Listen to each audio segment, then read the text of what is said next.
ये है जी कनाडा से आई एक सरदारनी साहिबा जिनका नाम है रजवंत कौर और बैठी हैं लाहौर के किला गुज्जर सिंह के एसएचओ की कुर्सी पर, जहां 1947 तक इनके बापू बतौर एसएचओ किला गुज्जर सिंह लाहौर ड्यूटी करते थे और फिर सब कुछ छोड़कर इंडिया चले गए। ड्यूटी भी गई और लाहौर भी गया।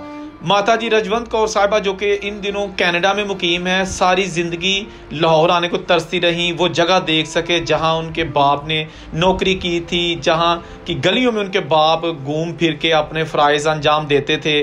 जब माता जी रजवंत कौर साहिबा लाहौर के किला गुज्जर सिंह पुलिस स्टेशन पहुंची तो एसएचओ ने उनका बड़ा पुरतपाक इस्तकबाल किया, उनके लिए अपनी कुर्सी खाली कर दी और कहा कि माँ जी यहाँ आपके बापू बैठा करते थे और यही वो कमरा जहाँ पर उनकी यादें हैं। आप आइए अपने बापू की कुर्सी संभालिए। इस मौका पर माहौल इंतहाई जज्बाती हो गया, हर आंख अश्कबार थी। ख़ास तौर पर माता जी रजवंत कौर साहिबा की आंखों से आंसू ज़ारों-तार बह रहे थे, क्योंकि आज उनकी वो हसरत पूरी हो गई जिसकी तमन्ना लिए वो सारी ज़िंदगी यही सोचती रही कि काश मैं वो जगह देख सकूं जहां मेरे बाप की यादें हैं। माता जी रजवंत कौर साहिबा ने बताया कि मेरी पैदाइश 1947 की पार्टीशन से 2 साल बाद की है।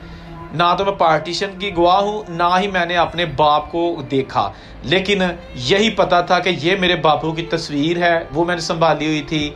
हमारा घर, हमारी जो पुरानी गलियां लाहौर की, कूचे, सारा मुझे मेरी माँ ने बताया था।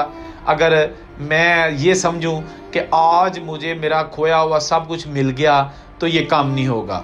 माता जी रजवंत कौर साहिबा खुश भी दिखाई दे रही थी, क्योंकि उन्हें आज मौका मिला अपने बाप की वो जगह देख सके जहां उनकी ड्यूटी थी।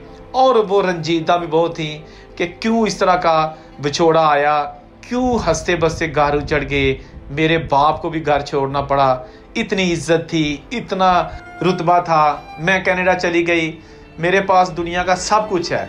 अगर नहीं तो ये यादें नहीं थी जो आज पूरी हो गई हैं। मैं थाना किला गुज्जर सिंह आ गई, पुलिस ने जिस तरह मेरा इस्तकबाल किया, लेकिन ये बापू की जगह, बापू का थाना मुझे रहती दुनिया तक नहीं भूलेगा। और ये जो 1947 का दुख है, ये वही लोग जानते हैं जिनके घर बार उजड़ गए, ज़िंदगी बर्बाद हो गई, ख़वातीन अगवा हो गई, चोरी डकैती और हर चीज़ लूट लिया गया। आज हम जब यहाँ पे आते हैं तो हमें ऐसे खुशबू आती है कि जैसे आज भी हमारे बुजुर्ग यहाँ पे मौजूद हों। आसपास चलने वाले सारे लोग अपने लगते हैं, और नहीं अगर कोई तो वो हमारे बुजुर्ग मौजूद नहीं है। उनकी यादें भी मौजूद हैं, वो शहर भी मौजूद हैं, शायद कोई पुराने घर, पुराने मोहल्ले भी मौजूद हैं, लेकिन काश कि हमारे बुजुर्गों को वो वापस ले आए। यही सोचकर आंखों में एक बार फिर आंसू आ गए और माता जी वहाँ से रुखसत हो गई।